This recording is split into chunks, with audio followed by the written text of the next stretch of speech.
It's almost 7 a.m. and I'm about to head out the door to go to Las Vegas. I've been to Las Vegas once, about 17, 18 years ago, and I didn't really get to experience it properly because I wasn't alone. I think when you travel, if you really want to experience something to the deepest level, you got to go alone. And that's what this trip is all about. So let's head out the door. We're gonna be in the desert most of the time, but I'll try to stop at whatever interesting locations I can find. The point is to enjoy the journey every step of the way and not just be concerned with getting to your destination. Heading over to Calico Ghost Town with palm trees in the middle of the desert.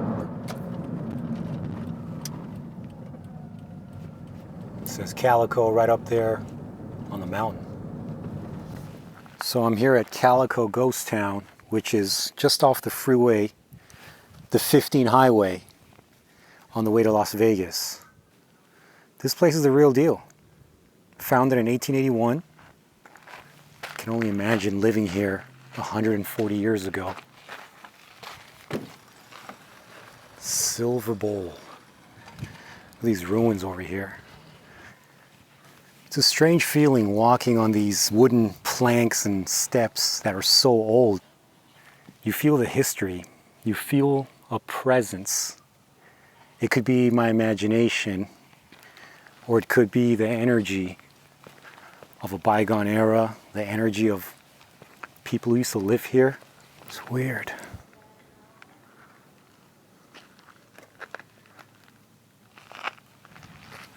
Okay, that's pretty funny. Bathroom, toilet paper. Those were the days. Check this out. They actually built buildings into the hillside made out of rocks. Whoa. This is where they got their silver?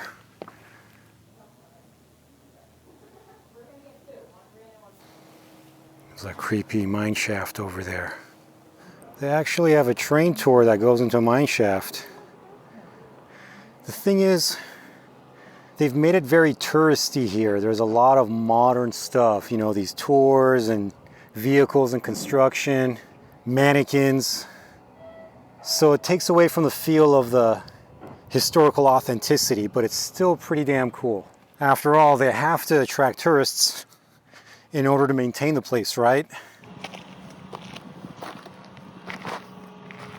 I like this building. Imagine living in here.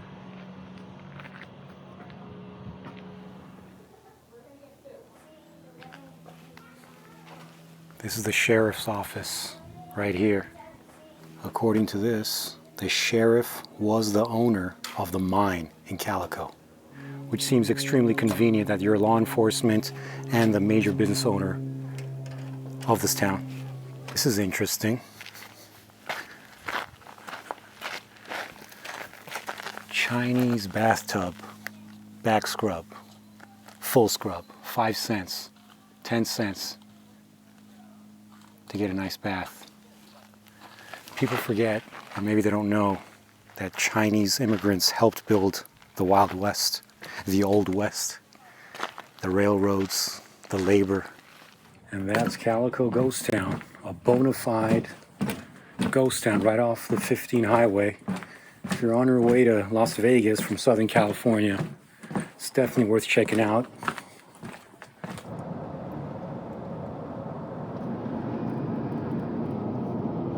Stopped at a small town called Baker to see this guy. The world's tallest thermometer. Apparently it's 134 feet tall. Why is this important? I don't know. I guess they felt they needed something out here to draw people. It drew me.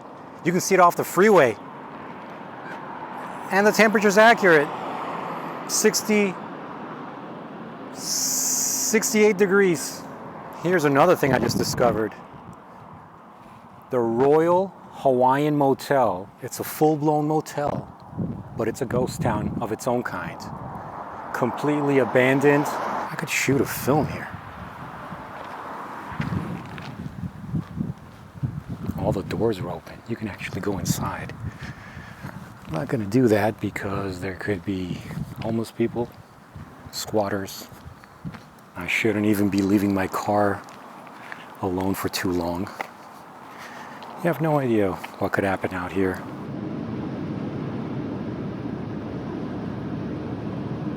Here we are coming up on the Las Vegas Strip.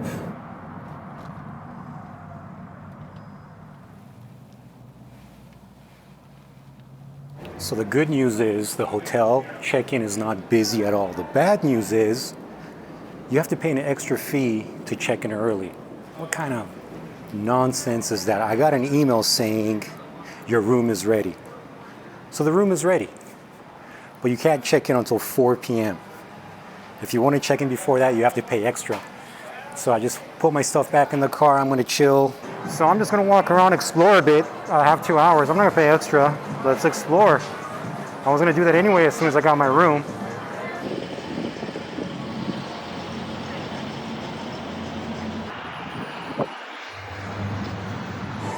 Behind me is the high roller. You can pay to go up that thing. Judging from the speed of it, it'll probably take you about 6 months to come back down. But I'm pretty sure you'll have a very nice view of the Strip. At the Venetian, the way the sun's hitting these columns right now, it's beautiful. Okay, I gotta really watch my pocketbook here because my first purchase, a bottle of water, 1 liter, 33 ounces, $6.30. Room 12055. There we go. There's a light switch on this thing.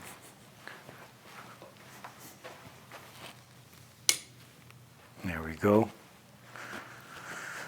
So, nothing fancy.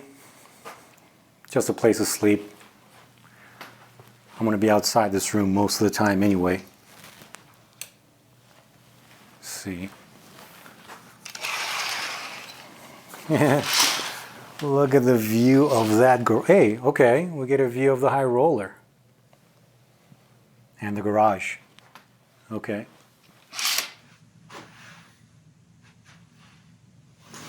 Oh. I like to sleep on the floor. These are too soft.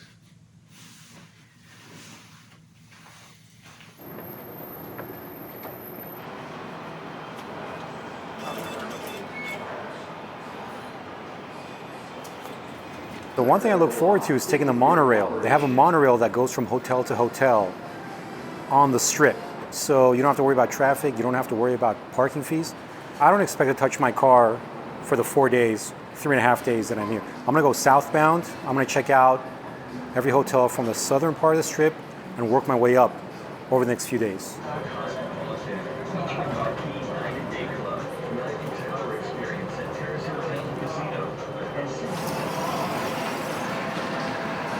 That was smooth and fast.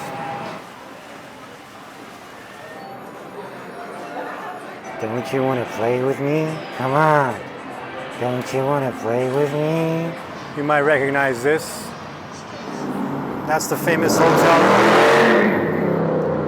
That's been going on all day. If you put aftermarket mufflers in your car because you want that sound, because you want the attention, you're a fucking douchebag. Anyways, so the Flamingo was founded by Bugsy Siegel, the Jewish mobster who pretty much helped establish the mafia, the Italian mob, in Las Vegas in the early 40s. Obviously, it's not going to be the exact same building from the early 40s. The Strip didn't even exist the way it does today. They even have a restaurant named after Bugsy Siegel, and the other name is Meyer Lansky, his partner. I know what I want to see at the Flamingo Hotel. They have a wildlife habitat for actual flamingos. There they are. Beautiful. They're sleeping. except for one over there. Gorgeous.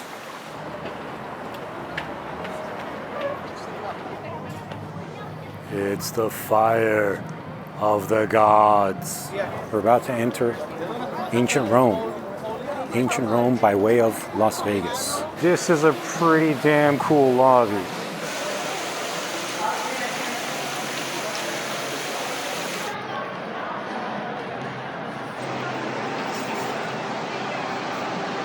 Help me. Deja vu.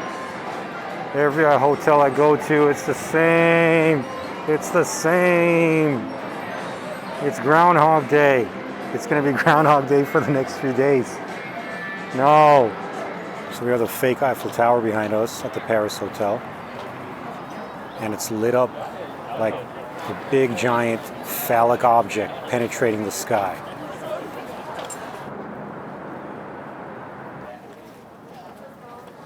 So every one of these hotels on the Strip is actually not just a casino. They are a giant mall. And they force you to walk through all the mall area, the whole mall section, just to get to the casino section. Then you have to walk through all the casino section. So they're just trying to tempt you the whole time to spend money, spend money, spend money. I love the ceiling here though. Beautiful decor, the Bellagio.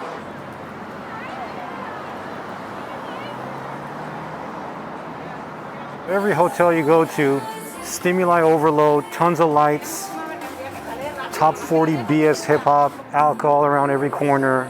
First day, first night. So far, my favorite part is the monorail. The hotels on the Strip, way too phony, way too fake. There's no sense of history. There's no sense of culture.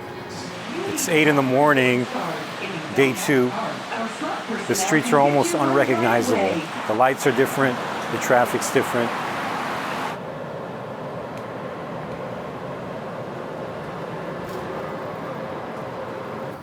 So here are my observations so far. The hotels make it extremely difficult for you to find the exit. They don't want you to leave. It's like a maze. They want you to walk through miles of casinos, miles of shops, miles of bars, miles of ways to spend your money. And then the exit is almost like an aftermath. Whereas most buildings you think an exit would be a priority. No.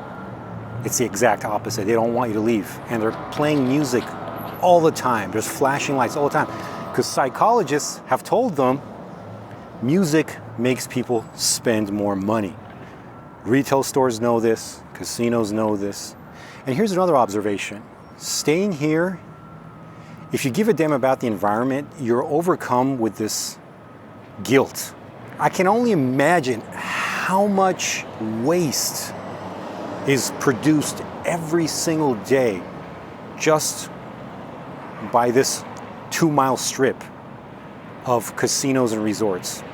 The amount of electricity, the amount of water in the middle of a desert.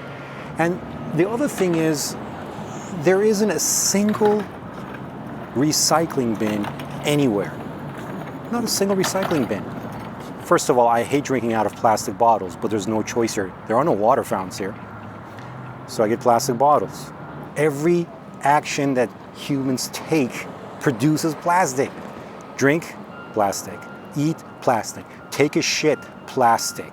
So after dealing with the zoo that is the Strip, I'm gonna head over to the Arts District. I didn't know there was an arts district until I looked at the map. Let's go check it out. I'm gonna go on foot. So I took the monorail, which I love. That's my favorite part of the Vegas Strip so far, is the monorail. The monorail is fast, it's clean, nobody uses it. They should. And I just found out there's no one driving the monorail. It's all computerized. Pretty cool. It's another 1.5 mile walk to the Arts District, which I'll happily make. It's beautiful weather, it's nice and crisp. Should be a fun walk, and hopefully I'll discover some stuff on the way. So the Stratosphere is that one hotel that has those rides on the top. It's the one with an elevator type drop ride. Apparently there's like a roller coaster, and there's one where something dangles you out over the edge of the tower. I don't know how many hundreds of feet. Is that 1,000 feet? Probably. Here you can have an Elvis impersonator wed you. We've all heard about that, right? Las Vegas is famous for these chapels where you just go in and get married really fast. And you can get divorced really fast. It looks really tall. That is 1,000+ feet, absolutely. And you can see those things dangling out. I'm assuming those are what you sit on and they dangle you out 1,000 feet up in the air. They're not operating right now.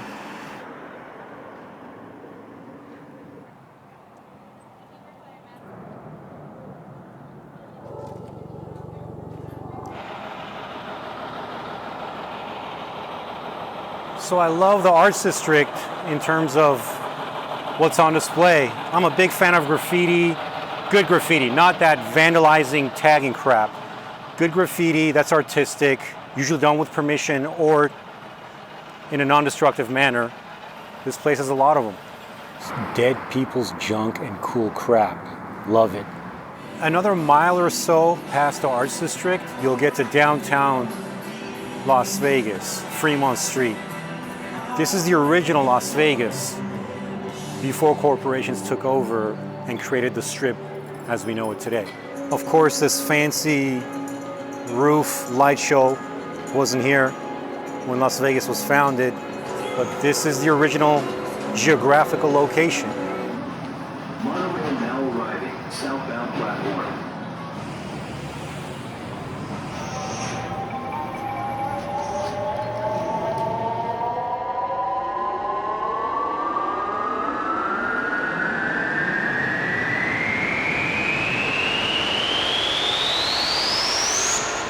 Six a.m. day 3.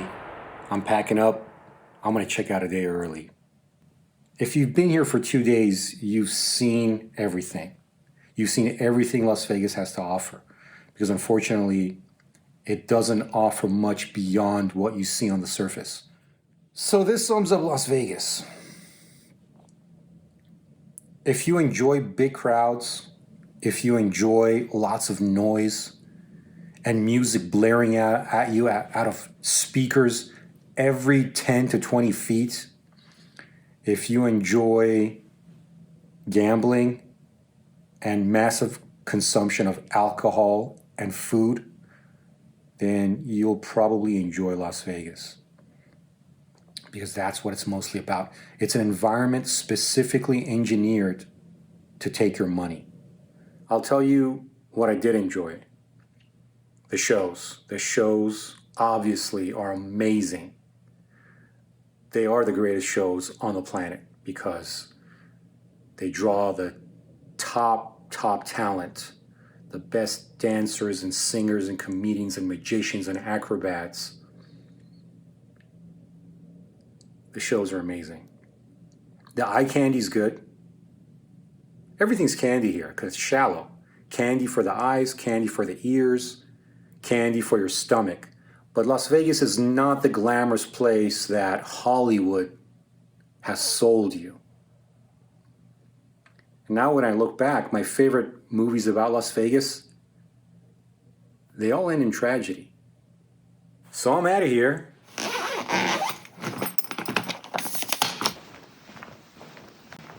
It was a productive 3 days. Not exactly what I was expecting. Until next time, peace.